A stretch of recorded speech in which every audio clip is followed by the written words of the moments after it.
2000년대 초반 나온 신앙서적 중 가운데 샘터라는 출판사에서 출간한 목사님들 예수 잘 믿으세요라는 책이 있습니다.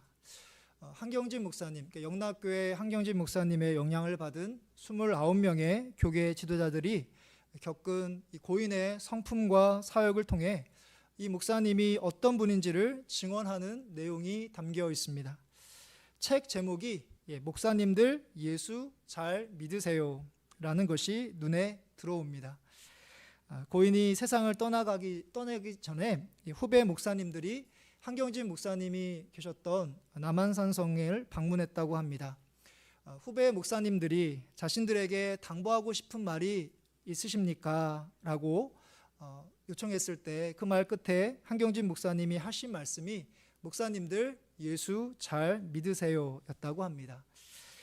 목사님들이니까 예수님을 당연히 믿겠죠. 그런데 단지 믿는 것이 아니라 제대로 잘 믿기를 원하셨기에 이러한 영적 권면을 유언처럼 남기신 듯 합니다. 오늘 말씀에서 하나님을 잘 믿는다고 생각하는 이스라엘 백성들에게 예수님은 여러 가지 증거로 자신이 하나님의 아들이심을 보여주시지만 그들의 마음이 닫혀 있어 예수님을 영접하지 못합니다. 먼저 하나님은 세례자 요한을 그들에게 보내시지만 구원의 예수님을 받아들이지 않습니다. 33절부터 34절의 말씀인데요. 너희가 요한에게 사람을 보내매 요한이 진리에 대하여 증언하였느니라. 그러나 나는 사람에게서 증언을 취하지 아니하노라. 다만 이 말을 하는 것은 너희로 구원을 받게 하려 함이니라. 요한이 진리에 대하여 증언하였느니라 에서 말하는 진리는 바로 예수 그리스도를 가리킵니다. 세례자 요한이 등장했을 때 많은 사람들은 세례자 요한이 그리스도라고 생각을 했습니다. 그러나 세례자 요한은 나는 그리스도가 아니고 내 뒤에 오시는 분이 계시는데 그분이 바로 그리스도라고 그렇게 전합니다. 시간이 지나고 예수님이 세례자 요한에게 세례를 받기 위해 나올 때 세례자 요한은 이분이 바로 내 뒤에 오시는 이 그리스도라고 증언합니다. 세례받는 순간에 성령께서 바로 세례를 받으신 예수님의 위에 머무는 것을 본 세례자 요한은 예수님이 하나님의 아들이심을 다시 증언합니다. 그 내용이 요한복음 1장 32절부터 34절에 있습니다. 요한이 또 증언하여 이르되 내가 봄에 성령이 비둘기같이 하늘로부터 내려와서 그의 위에 머물렀더라. 내가 보고 그가 하나님의 아들이심을 증언하였노라 하니라. 이 세례자 요한의 예수님이 바로 그리스도라고 증언을 했지만 그러나 안타깝게도 이스라엘 백성들은 받아들이지 않습니다. 세례자 요한은 많은 사람들로 하여금 예수님을 바라보도록 환하게 타오르는 등불인데 많은 사람들이 예수님은 보지 못하고 등불인 세례자 요한만 보며 즐거워 만족했기 때문입니다.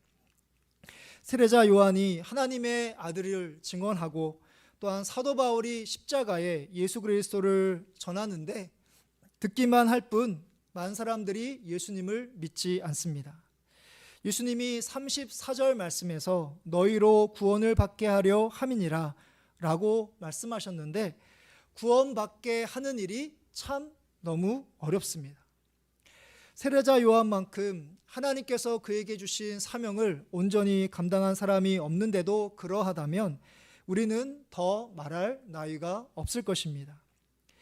예수 그리스도의 복음을 전할 때 그 복음을 거부하고 그리고 반응이 없을 때 우리가 낙심하기 쉬운데요. 그만큼 사람들로 구원을 받게 하는 일이 이 세상에서 가장 힘들고 어려운 일이라는 것을 깨달으시기를 바랍니다.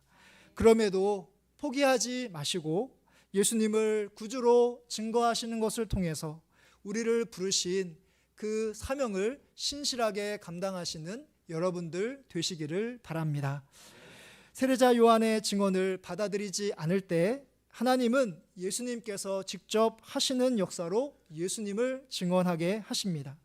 36절의 말씀입니다. 내게는 요한의 증거보다 더 큰 증거가 있으니 아버지께서 내게 주사 이르게 하시는 역사 곧 내가 하는 그 역사가 아버지께서 나를 보내신 것을 나를 위하여 증언하는 것이요. 우리가 살펴보고 있는 그 요한복음이라는 말씀의 중요한 특징 중에 하나가 있다면 바로 요한복음은 표적의 책 또는 기적의 책을 갖고 있습니다.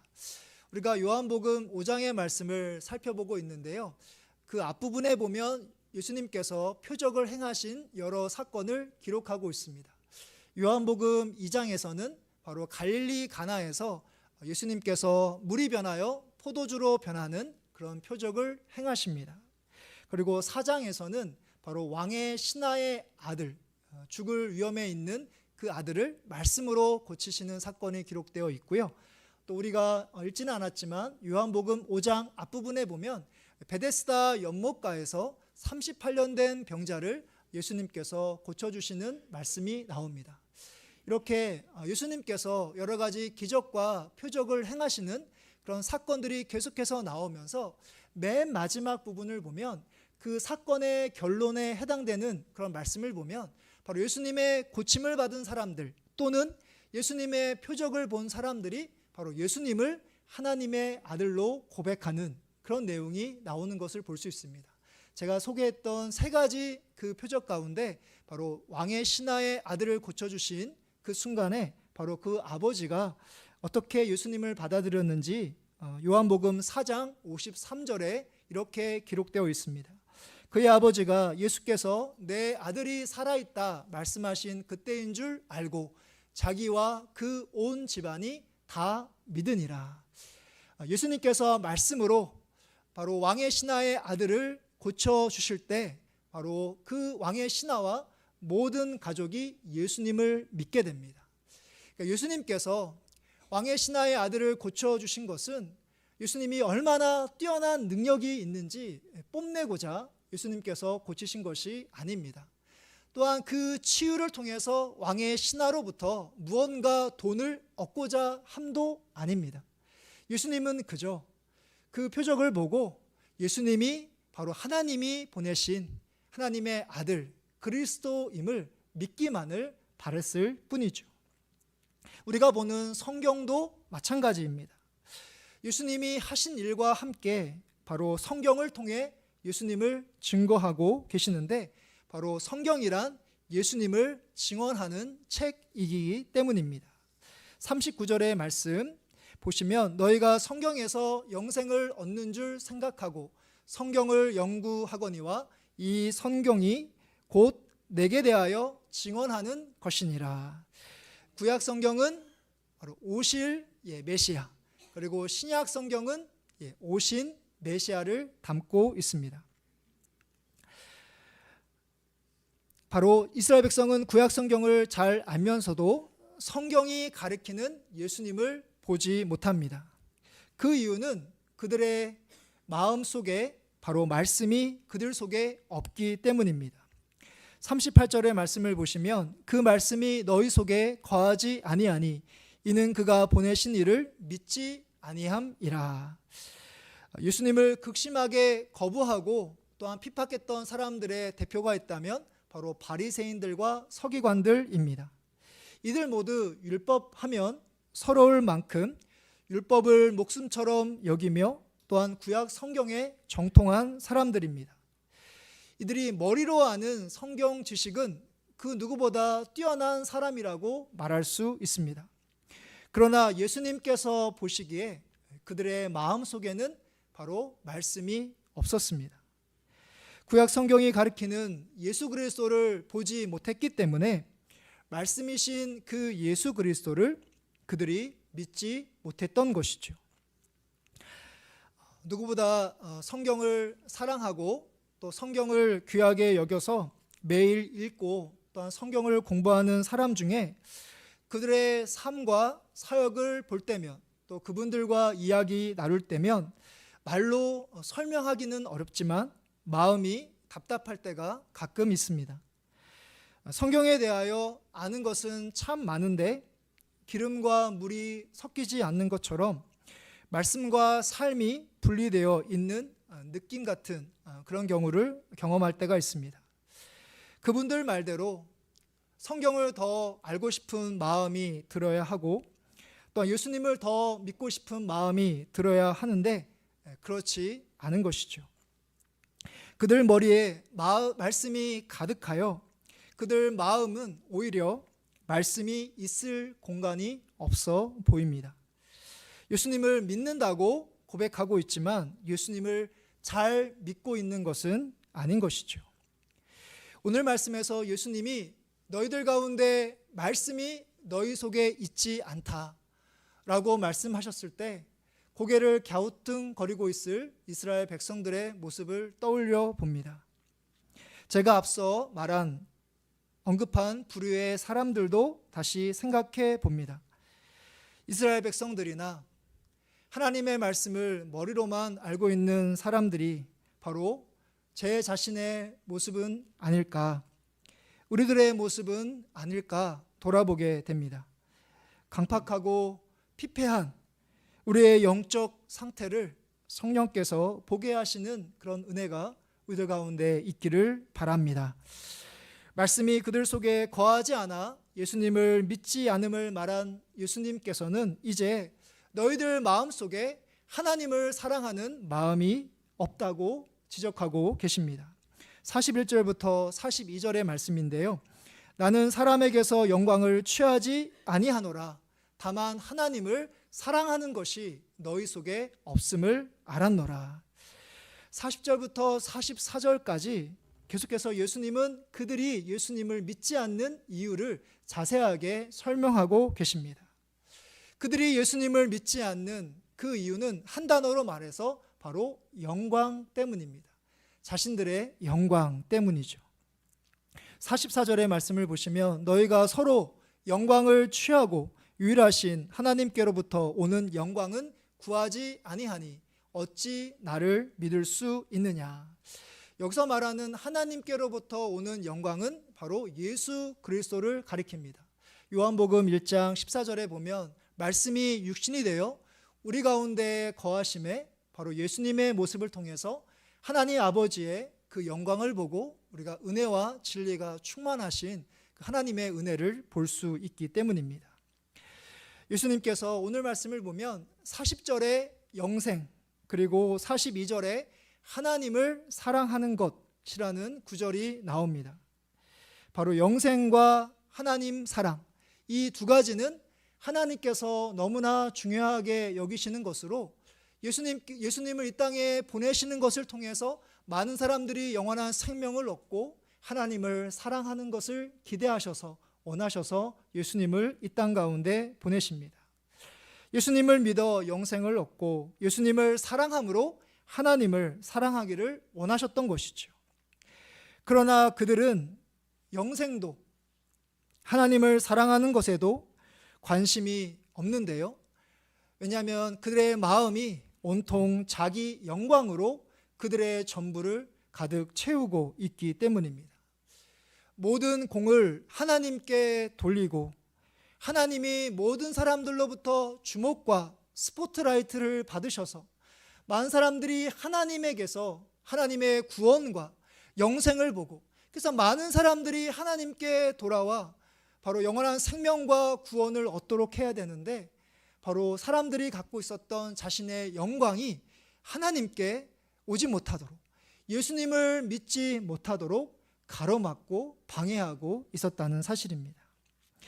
앞서 말한 예수님을 믿음으로 얻는 영원한 생명, 하나님을 사랑하는 것이 여러분들 속에 있는지 한번 생각해 보시기 바랍니다. 최근 내가 예수님을 믿음으로 영원한 생명을 얻은 것에 대하여 감격하고 감사한 적이 있으신지요? 그리고 내가 바쁘고 분주하게 살아서 하나님과의 관계가 참 멀어졌구나. 그래서 내가 하나님에게도 관심이 없고 하나님을 사랑하지도 않는구나 깊이 깨달았던 적이 여러분들 가운데 있으신지요? 솔직히 우리는 예수님을 이 땅에 보내실 만큼 하나님이 중요하게 여기신 그 영원한 생명과 하나님을 사랑하는 것에 우리는 솔직히 관심이 없습니다. 예수님을 구주로 고백하는 순간 우리는 영원한 생명을 이미 얻었다고 생각하고 나 정도는 그래도 하나님을 사랑하고 있다라고 생각하고 있기 때문입니다. 그래서 우리는 하나도 중요하지 않게 여기며 형식적으로 신앙생활을 할 수 있는 존재가 바로 우리 자신입니다. 이는 이 세상에서 나의 영광이 바로 내 영혼을 가득 채우고 있기 때문입니다.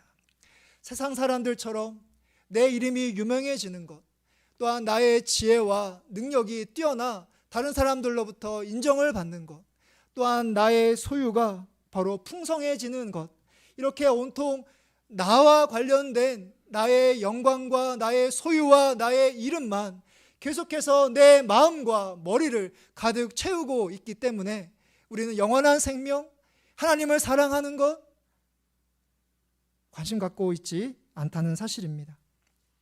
내 이름을 통해서 하나님의 이름이 드러나고 나의 능력과 나의 소유를 통해 하나님이 얼마나 풍성한지를 드러내지 못하는 것이죠.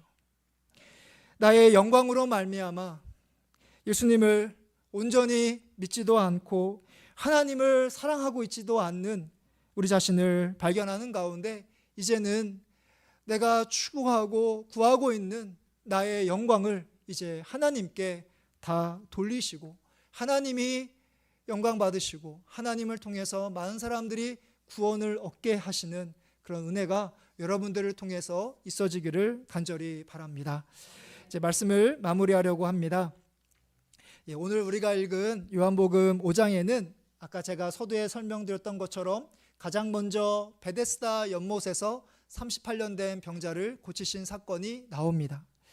예수님은 이 기적을 통해서 예수님이 바로 하나님의 아들이심을 믿기를 원하셨습니다. 고침받은 사람은 예수님을 그렇게 믿고 고백했습니다. 하지만 수많은 이스라엘 백성들은 예수님께서 이 기적을 행하신 날이 안식일이라는 그 이유만으로 예수님을 핍박하고 심지어 예수님을 죽이려고 애쓰기 시작합니다.